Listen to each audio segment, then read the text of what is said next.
다윗의 시라고 알려져 있습니다. 1절 말씀을 제가 한번 읽어드립니다. 여호와여 주의 장막에 머무를 자 누구 오며 주의 성산에 사는 자 누구 오니까. 주의 장막, 주의 성산에 사는 자가 누구인가, 이렇게 우리들에게 말씀하고 있습니다. 주님의 장막, 주님의 성산이 있는 곳이 어디입니까? 지금 아직 예루살렘 성전이 건축되지 않았잖아요. 다윗의 시니까 아직 예루살렘 성전이 건축되지 않았는데, 본문에서 말씀하고 있는 주의 장막이 있는 주의 성산은 어디일까요? 우리가 예루살렘을 가보게 되면 기본적으로 산이 3개가 있어요. 감람산이 있고 올리브산이죠. 또 그 다음에 성전산이 있는데, 이 성전산이 예루살렘 성전이 세워지는 산입니다. 모리아산이라고도 하죠. 아브라함이 자기의 독자 이삭을 하나님께 제물로 바쳤던 그곳 모리아산이 성전산이고, 여기에 솔로몬이 성전을 건축하게 됩니다. 그 다음에 세 번째 산은 시온산이 있어요. 다윗의 궁이 있던 시온산이 있죠. 바로 이 시온산에 다윗이 법궤를 이전해 오잖아요. 법궤를 이전해 오게 되고, 예루살렘 성전이 세워지기까지 이것이 주님의 장막에 세워지고 법궤가 안치된 곳, 하나님의 거룩한 시온산이 된다라고 하는 것을 우리가 기억하면 좋겠습니다. 그래서 1절에서 말씀하고 있는 주의 장막이 있는 주의 성산은 시온산을 가리키는 것입니다. 그런데 1절 말씀을 보게 되면 이 머물다, 산다라고 하는 것이 있잖아요. 주의 장막에 머무는 자가 누구오며 주의 성산에 사는 자가 누구입니까? 이렇게 말씀하고 있는데, 이 머물다, 산다는 것이 미완료형으로 되어 있어요. 그러니까는 잠깐 주의 성산에 들렀다 가는 자가 아니라 계속해서 주의 장막에 있는 주의 성산에 지속적으로 머무는 자, 지속적으로 사는 자, 이런 사람이 복 있는 사람이라는 뜻입니다. 여러분들, 이것을 오늘날 우리의 신앙생활에 적용하면 어떠한 의미가 될까요? 여러분, 성전은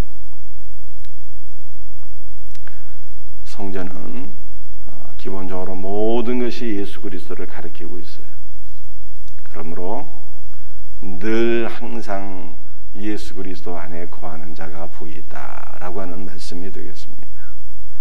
바울이 에베소서에서 말씀하고 있는 것처럼 변함없이 예수 그리스도를 사랑하는 자가 복이 있다고 했는데, 변함없이 주님을 사랑하는 자, 변함없이 주님 안에 거하는 자, 이러한 사람이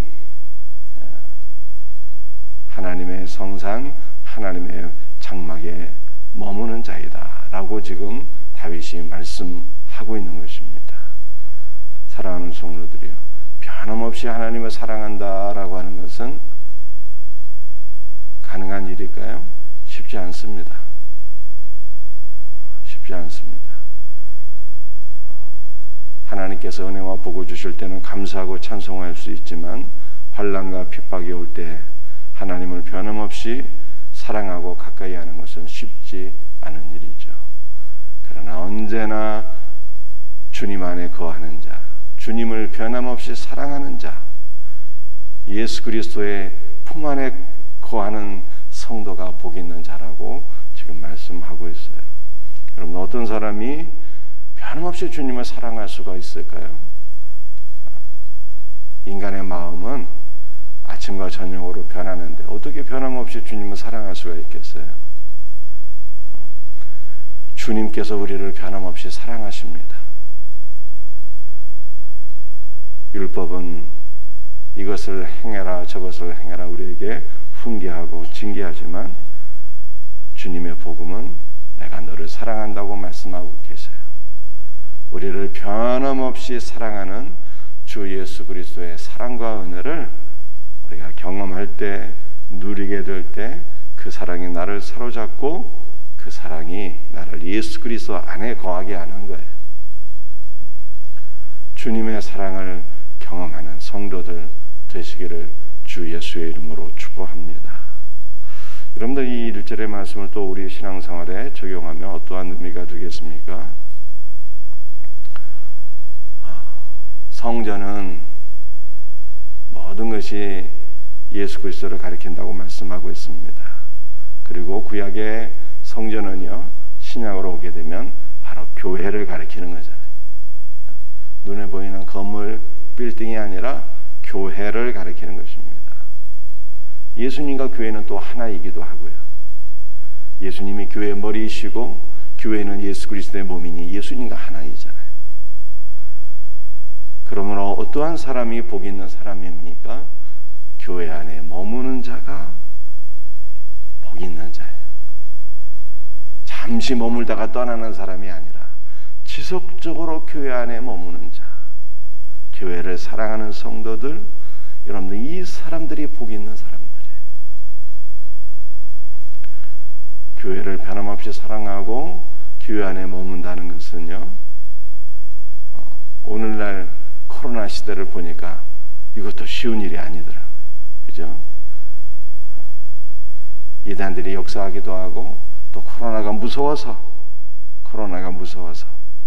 또 교회 못 나가기도 하고 그러잖아요. 그런데 참으로 복 있는 사람은 주의 몸된 교회 안에 머무는 자라, 이렇게 말씀하고 있어요. 우리의 일평생의 삶이 주님의 몸된 교회 안에 머물며 말씀을 통해서 은혜 받으며 주의 몸된 교회를 섬길 수 있는 이 복된 삶이 될 수 있기를 주 예수의 이름으로 축복합니다. 여러분들 우리의 일생이 다 지나게 되면은 저는 무엇이 남을까, 이런 것을 생각하게 돼요. 여러분들 일장춘몽이라고 하잖아요. 우리 한평생의 삶이 그냥 휙 지나가는 것인데 우리의 삶이 다 하게 되면 도대체 뭐가 남을까? 여러분들 뭐가 남을 것 같습니까? 두 가지가 생각이 나요.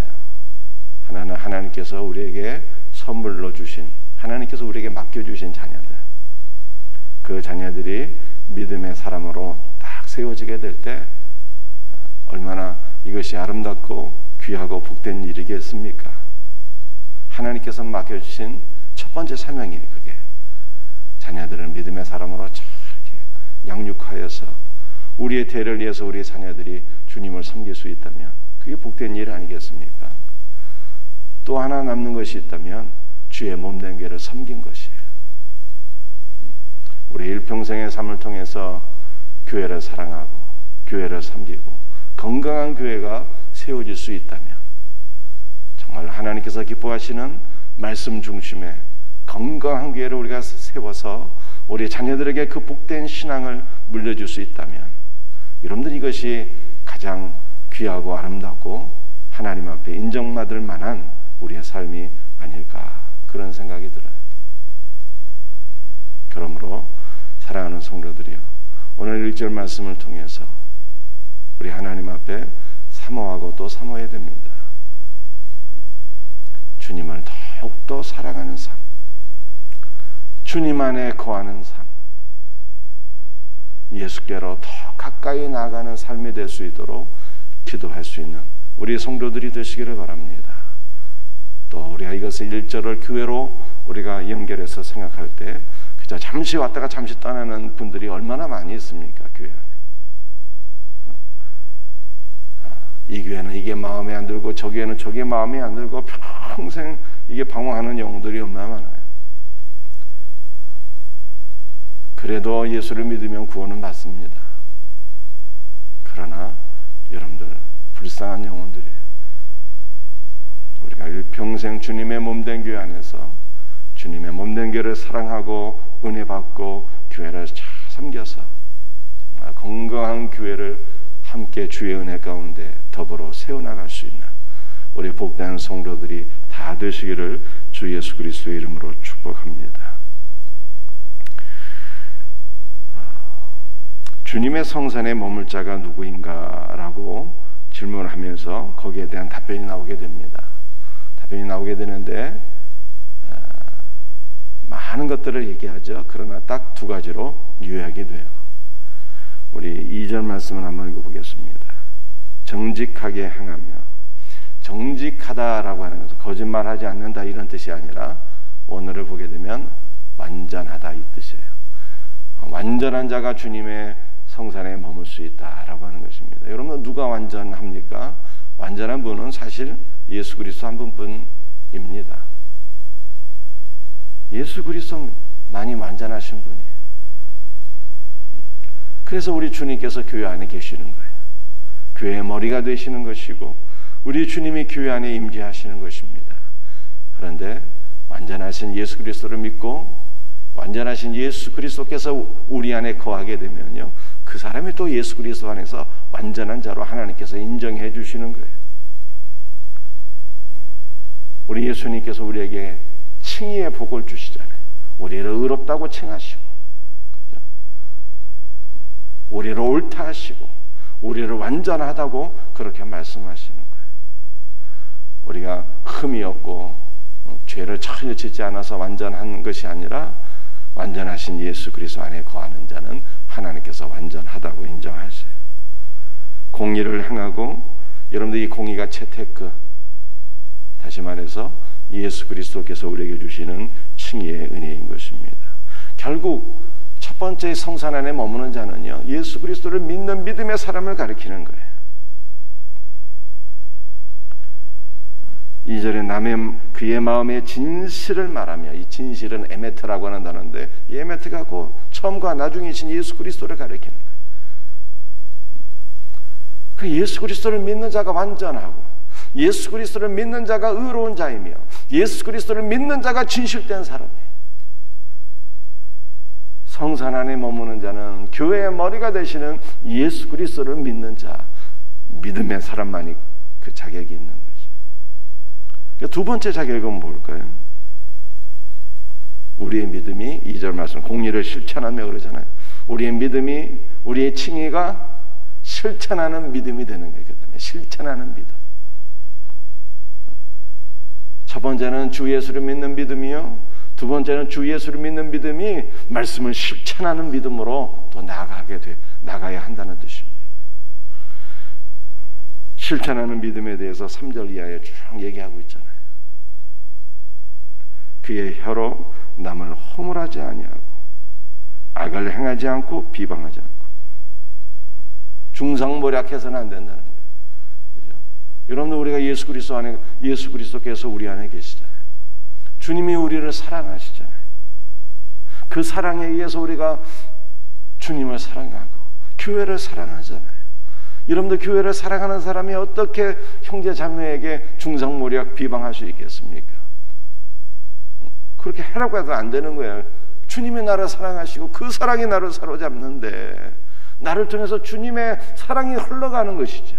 예수를 믿는 우리 성도들 안에 주 예수의 사랑이 넘치도록 충만함으로 이 사랑이 흘러가는 것이지, 어떻게 미움이 흘러가고 저주가 흘러가고 중상모략이 흘러갈 수가 있겠습니까? 그죠? 그러므로 여러분들 성산 안에, 주님의 성전 안에 머무는 자가 누구냐? 첫 번째는 믿음의 사람이요, 두 번째는 그 믿음이 실천되는 사람이에요. 실천되는 사람. 주 예수의 사랑이 내 안에 있고 이 사랑이 흘러가는 자가 돼요. 4절도 마찬가지입니다. 그의 눈은 망령된 자를 멸시하며 여호와를 두려워하는 자를 천대하며 그의 마음에 서운한 것은 하루울지라도 변하지 아니하며.